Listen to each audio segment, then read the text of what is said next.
Assalamu Alaikum everyone, welcome back to another video. I hope you're having a wonderful day. In today's video we are looking at 7 different companies that pay reliable dividends. These are safe, reliable dividends that you can count on, that are still growing. So these 7 companies, some which are undervalued at the moment, some which are not. If you are a dividend investor, one of the things that we're looking for is, first question we need to ask is this dividend safe? Can this company sustain this dividend? Can they actually increase this dividend? Okay. And if that's the case, then obviously then you do the rest of the research and find out if the company is actually a good company, Sharia compliant and all of that stuff. So what I have for you today is 7 different companies, some which are undervalued, some which are not at the moment. Okay, there are dividend growth companies that have increased their dividend for quite some time. They have a very low payout ratio, and adding this type of companies to our portfolios will hopefully help us in the long run. So what I'm going to do is, first I'm going to give you the financials and then we'll take it from there. And what you're seeing right now here is my actual portfolio, and as you can see, the beginning of the week we started on £67,000, and right now we're on 66, although I've added, I think it was about 500 to 600 pounds this week. So as you know, the markets is quite volatile at the moment. It can go up 1 minute, it could go down, and that's generally what happens with the stock market. That's why you should never worry about what happens to the stock price and just focus on the business side of things. The stock prices will go up. Mr. Market sometimes can be a little bit crazy. It takes one bad news that happens in China. So company that sells, I don't know, 10% of their products in China all of a sudden goes down like 10-15% because, oh, they China related this and that. So these things do happen, and a lot of it is the psychology of investing. If you've never read the Psychology of Money, that go on ahead and read that book. It's a great book, and what it teaches you is it basically kind of helps you understand how money works, and how when it comes to investing, you shouldn't worry about the fluctuation of prices and things like that. So yeah, it's going up, it's going down. The most important thing is my target for this year is to max my ISA account, and as you can see right now, I still have £4,500 to add before the 7th of April, and that's my target, inshallah, to add. I've got a video coming up soon talking about ISA and the fact that the government has a bit of a news coming which might not be good. I don't know, it's just a speculation, but I'll share it with you, and I'll share with what my thoughts are on that one. I've got a few other videos coming up this week, so I've got a bit of time off this week, inshallah. If you like this type of content, if you like this transparency, by the way, this is my own money. This is not some fake account. This is my real account on Trading 212. If you want to get free shares, go and basically sign up using the link on the description. But this is actual money. Every single month I try to put as much money as I can into this portfolio and the family portfolio, because what I want to do, inshallah, hopefully in about 15-20 years down the line, I want to be able to receive some sort of income from these portfolios that I'm building, so I can actually have the time and basically have time to spend with the family, and not just not retirement, but have that time and the flexibility to actually, invest good time with my family and so on, because that's what life is about. It's not about just going to 9 to 5 and then when you're 60 something you retire and then you struggle. By then your body is giving up, you know what I mean? By the time you get to 60, 70, what can you even do? So I want to be able to do things with my family, with my children, before I get to that stage, inshallah. And what I'm trying to do here is real money. Some of you might basically be a bit, skeptical about stock market and so on, but having done my research from a Sharia compliance side of things, I am happy with what I'm doing. I am happy with what I've seen, and I'm trying my best to do the Sharia compliance side of things, because only Allah knows what might happen tomorrow. Anyway, let's get to the video. We'll take it from there, inshallah. Right, so the first company we're looking at is Cisco. Cisco is one of the companies that I own in my portfolio. The reason I picked this company is when it comes to payout ratio, it has a very low payout ratio of 44%. I say very low. Ideally, 20 will be very low, but anything below 50 is also good.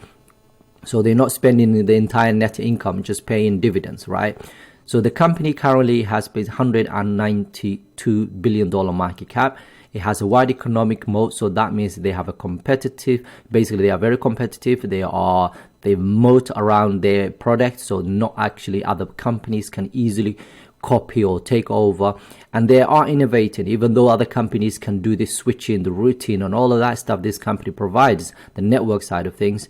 This company is actually innovating as we go along, and it's kind of so they are now doing the Internet of Things and 5G and all of these and optical solutions and all of this, right? So yeah, so it's a great business. I like the business model. It currently has the 3.22 dividend yield, which is quite high.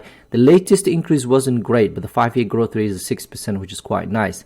We have already seen the payout ratio and the dividend. They have increased this dividend for 11 years. So they have been paying it 11 years, and they've increased every single year for those 11 years.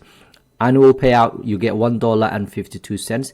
It has 91% safety, profit margin of 22%, return on equity of 28%, and free cash flow $13 billion, which is absolutely amazing. And this is one of the reasons why I think no matter what happens, the payout rate, the fact that it has that much cash, it can do a lot of things with that. Companies use that money to buy back their own shares, to pay you dividends, to pay off some debts, to acquire other businesses, okay? They can do a lot of things with that money, which is quite nice. I don't like when companies do not have enough to cover basically this sort of thing. This majority of them will have enough to cover the dividends, but not to buy back their own shares and so on. Total return, we're looking about almost 11% in the last 10 years. Okay, next year they're expecting 8% growth and then 7% growth every year after that. 13% discount right now. $54 per share is where it's at right now. And I will be buying. I have been buying as well in the last few weeks, and I will continue to buy hopefully in the next few weeks as well. I'll show you how much of that company I own right now. The next one is Texas Instrument, is another company in the semiconductor tech company. Into basically the main business is basically analog to digital products. So they do have a lot of analog products. So for example, things like calculators, analog to digital converters and so on. They currently have $159 billion market cap, wide economic moat, $175 per share, 2.8 in terms of dividend yield, which is quite nice for a technology company. Latest increase was almost 8%, 5-year growth rate of 17%, which is quite nice.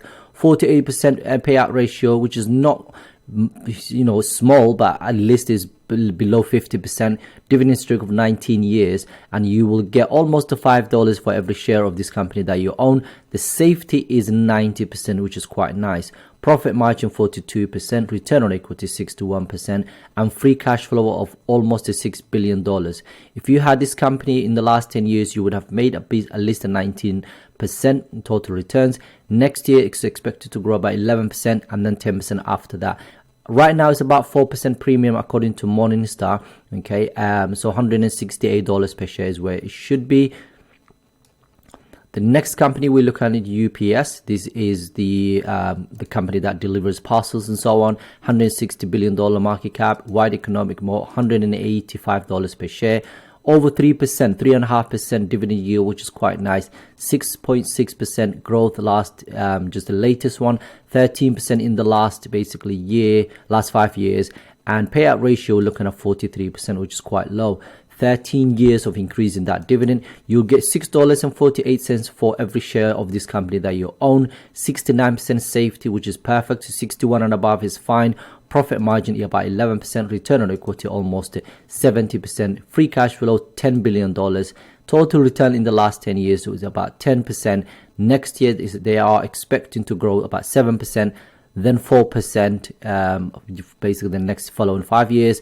3% premium right now, $179 per share, where it should be right now.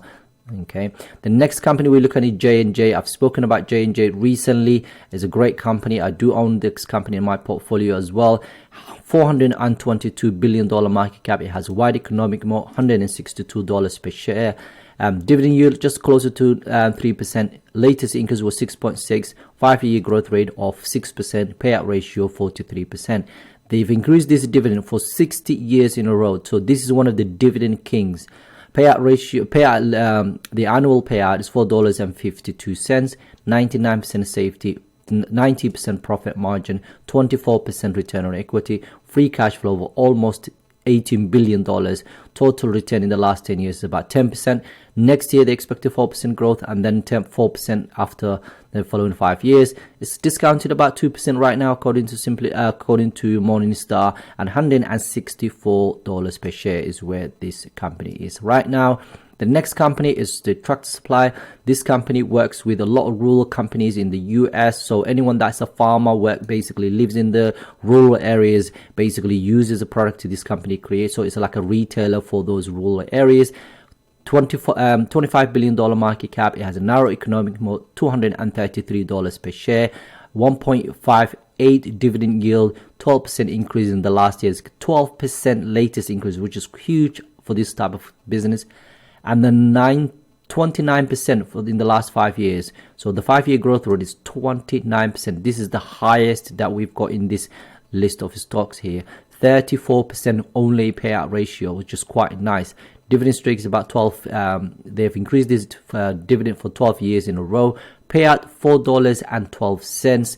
Safety is 68%. Profit margin of 7%, return on equity 53%, and free cash flow is basically 195 million. So it's not a lot, but it does cover the dividends, and the fact that the payout ratio is quite low from their net income is absolutely fine. So still, if I had this company in my portfolio, I would still be comfortable, even though the free cash flow isn't a lot there.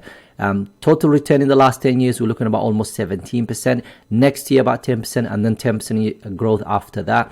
That's probably why it's actually, because this type of business growing 10% is actually quite good. That's probably why it's 23% premium right now. $190 per share is where the price should be, but right now we're looking about $233. Next one is a Merck company that I own in my portfolio. This company is a pharmaceutical company. They have a drug called Keytruda for cancer and so on. That's their best drug they have in their portfolio. $271 billion market cap. It has a wide economic moat, $108 per share. Almost 2.7 dividend yield, and then latest increase was almost 6%. 5-year growth rate of 8%. Payout ratio only 36%. And 11 years of increase in that dividend. You get $2.92 for every stock of this company that you own, or every share. 99% safety, profit margin 28%, return on equity 39%, $15 billion of free cash flow, 12% total return in the last 10 years, 24% expected in terms of earnings growth, 24%, and then 9% after that. And that's probably why it's gone up quite a bit. And $97 per share is where the price should be. This is probably one of the best pharmaceutical companies I own in my portfolio. I've had it for a while. I'm not planning to sell, although I'm up a little bit. It's getting to that overvalued territory. So I don't know if I should trim it or should just leave it completely. I haven't made a decision yet, but I don't like selling stocks when they go up. You know, they always say, you know, don't sell your winners and basically keep you losers. So I don't want to sell this stock, but it wouldn't be a bad idea to trim it if I basically in the long run. But for now, I'm going to keep holding on to it. S&P Global is another company that I own in my portfolio. It is a financial service company. They do a lot of the ratings, so on, credit ratings and so on. $117 billion market cap, wide economic moat, $363 per share right now. Dividend yields less than 1%. Latest increase was 6%. 5-year growth rate of 16%, which is quite nice. The payout ratio only 29%, and basically 48 years. So they will be soon a dividend king after basically in 2 years time, because that means they have increased their dividend 50 plus years. The annual payout is $3.60. Safety 99%, profit margin 33%, and 11% return on equity. $2.37 billion of free cash flow, 24%, almost 25% total return in the last 10 years. Next year, they're expecting the earnings to grow about 16% and then 8% for the following 5 years. 2% discounted right now, $370 per share is where it should be. Right now, it's about $363 per share. There you have it. Those are the 5 different companies I want to talk about quickly from Sharia compliance side of things. You can pause the video, but there's no concerns from this. And what I want to mention quickly is this thing here, okay? The AAOIF I standards. Okay, one of the brothers asked, how are you comfortable investing in these companies knowing that they might be dealing with the riba and so on? My answer to that question is, brothers and sisters, is the people that come up with these standards, okay, know better than I do. And if they deem to be, if they say these are, these are the rules, okay, based on their knowledge, based on the looking up obviously the Quran and the Sunnah and everything else, and they can come up with these standards that will help the the Muslim Ummah to actually invest and so on, then alhamdulillah, I'm comfortable with that, because I do not have the knowledge, they do. Okay, I do trust them. Only Allah knows best. Obviously, they're human, they can make mistakes, but I do trust them, and I'm gonna go ahead and keep investing. That's all I can say. I'm not all basically a scholar. If you want to know more about them, go to that website. They've got a website. If you just Google that, you will find it. Okay, just have a look at that, and then just make your own decisions. I've looked at it. I've read. To be honest with you, for a year and a bit, I was on the side just watching and doing my research, and I came to the conclusion at the end, after I came across this and I've listened to their talks and looked at their websites and credentials and everything, I just thought, you know what, only Allah knows best, but I'm gonna go ahead and do this thing. Okay, so that's what I'm doing. Okay, but you don't have to do that. Do your own research. If you're not comfortable, please don't do it. Do what you invest in properties and other things that you can invest. There are other opportunities out there. This is not for everybody. But I hope you enjoyed the videos. If you like this type of content, please like the video, subscribe to the channel. Let me know if you have any questions. I've got a lot more basically questions to answer in the next couple of days, as well as bringing to you so many different videos inshallah in the next couple of days. Okay, have a wonderful day. Assalamu Alaikum.